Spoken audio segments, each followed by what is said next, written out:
Good morning. Ayan, kakatapos ko lang sa hospital. Tapos dumaan din ako ng post office kasi kailangan kong bumili ng envelope. Kasi parang may ipapadala kasi ako mamaya. Ngayon pauwi na ako. And kaya ako nagpunta ng hospital kasi inuubo at sinisipon ako. Hindi ko alam kung normal na ubo-sipon or may kinalaman pa rin sa hand, foot, mouth disease kasi nagkaroon ako noon last week. Yun, kasi unang nagkaroon si Rika, tapos sunod ako. So, ayun, nagkahawa-hawa kami.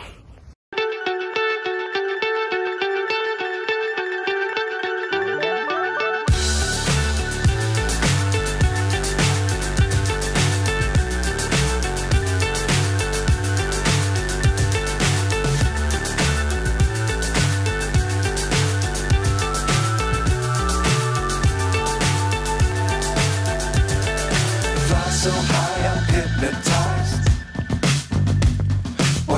Hello, ayan, nakaligo na ako kanina after kong diba umuwi ako, tapos naligo, naglaba, nagsampay, tapos magluluto pa lang dapat ako ng dinner.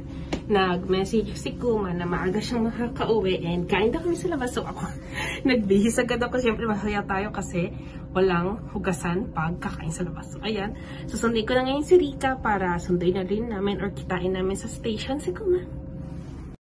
Up is down, what's left is right. Chasing stars and holding you. I can't see the end, but we'll see it through.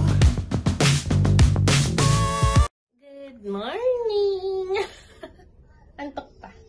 Antok pa. Ayan. So, magbe-breakfast kami.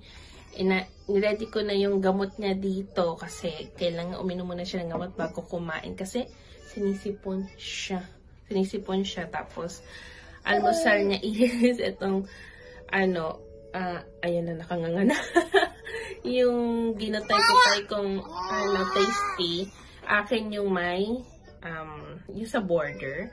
Tapos yung nanay, ang normal na kain niya is ito, melon pan sticks with chocolate chips. Kaya ayan, kain tayo.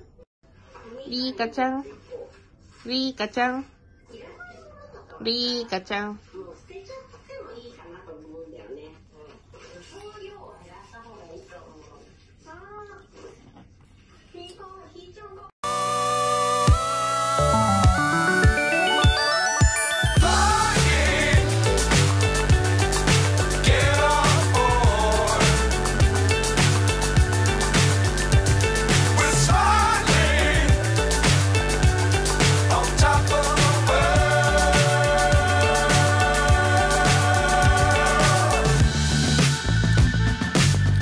Times don't fly too high.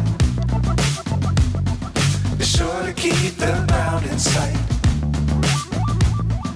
Fly for air. Ay, nakauwi na kami. Ayan na siya. Hi, Rika. Natanggal na yung ponytail niya sa sobrang kalikutan niya. Baka makain niya. Kaya inalis ko muna yung ponytail niya.